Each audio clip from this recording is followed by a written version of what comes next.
Bismillahirrahmanirrahim. Assalamualaikum warahmatullahi wabarakatuh. Perkenalkan, nama saya Firly Mulki Jagatama, berasal dari kelas DE 47D. Dan pada kesempatan kali ini, saya akan mempresentasikan tugas 4 atau tugas besar 2 dari mata kuliah Estetika dan Sejarah Komunikasi Visual. Kita lanjut. Nah, di daftar isinya kita akan membahas juga tentang teori dari Immenburg.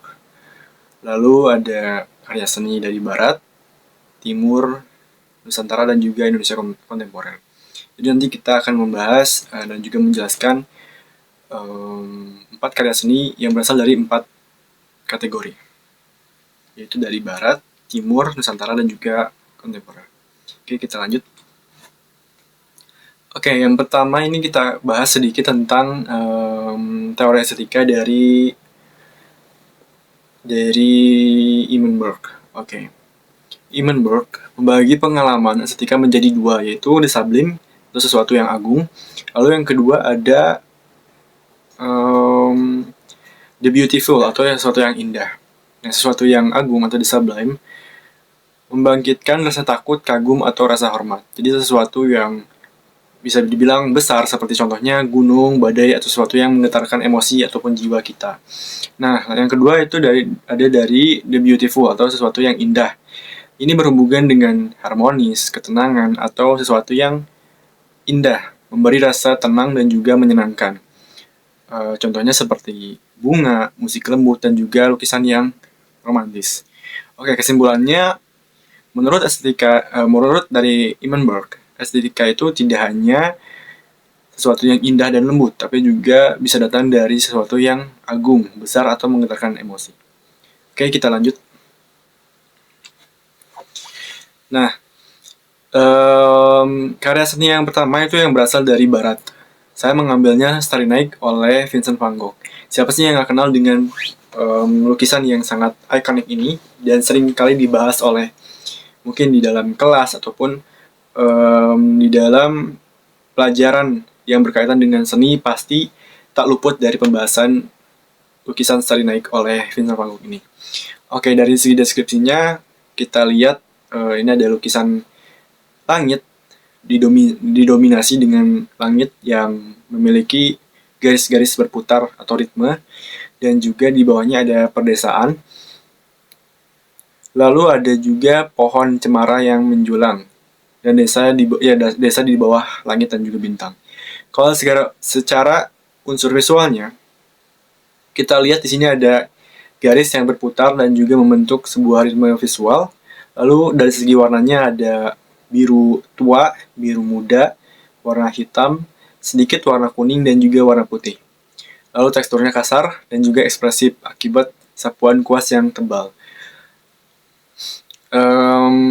Jika kita lihat sapuan dari kuasnya ini sangat kasar ataupun tebal, yang mencerminkan seorang Vincent van Gogh yang saat itu sedang penuh gejolak emosi.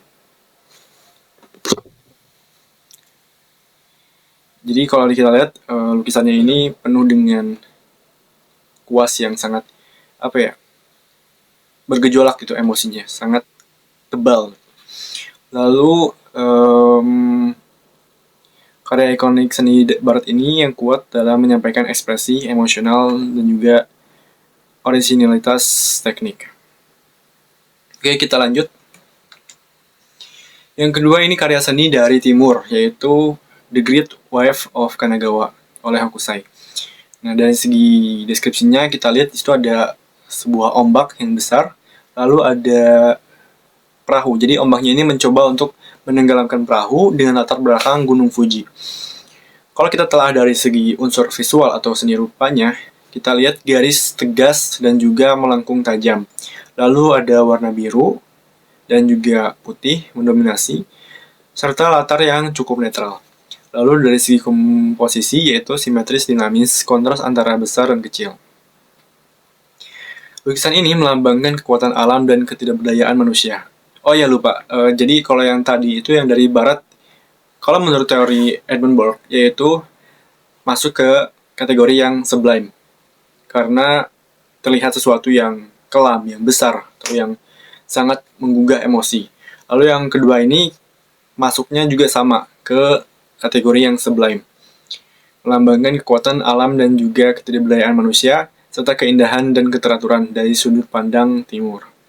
Oke, kita lanjut yang ketiga, yaitu dari Nusantara. Saya mengambil wayang kulit. Wayang kulit adalah boneka pipih dari kulit kerbau yang diukir dan diwarnai digunakan dalam pertunjukan bayangan oleh dalang. Dari segi unsur visualnya, terdapat garis yaitu halus dan juga detail. Dari bentuknya, siluet pipih yang simbolik tapi tetap proporsional. Lalu dari warnanya ada emas, merah, hitam, dan juga putih. Dari segi teksturnya, terlihat seperti halus dan penuh juga ornamen. Oke, wayang kulit ini atau karya seni ini mewakili nilai moral, epik dan filosofi hidup masyarakat Jawa dan Nusantara. Tokoh-tokohnya mencerminkan karakter manusia. Jadi wayang kulit ini mewakili nilai moral epik dan juga filosofi hidup masyarakat Jawa dan Nusantara. Tokoh-tokohnya juga mencerminkan karakter-karakter dari manusia.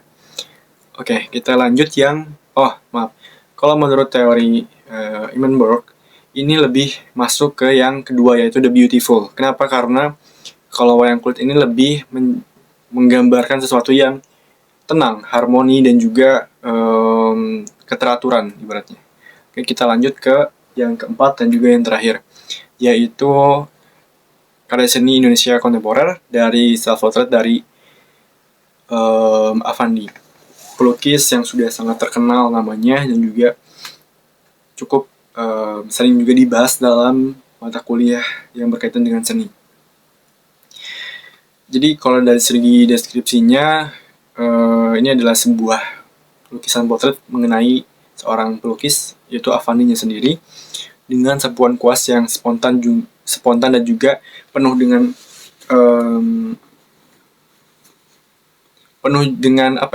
emosional. Oke, dari segi unsur visualnya ada teknik. Kalau segi tekniknya langsung dari tube tanpa sketsa. Lalu dari segi warnanya kontras, mencolok, dan penuh energi. Dan segi garis tidak rapi, ekspresif, spontan, dan juga mengikuti emosi dari seorang pelukisnya sendiri. Lukisan ini mengungkapkan pergulatan batin dan juga pandangan hidup sang seniman secara jujur. Kalau dari teori Imenberg, ini lebih masuk ke the sublime karena sangat menggugah emosi dan juga menggetarkan jiwa.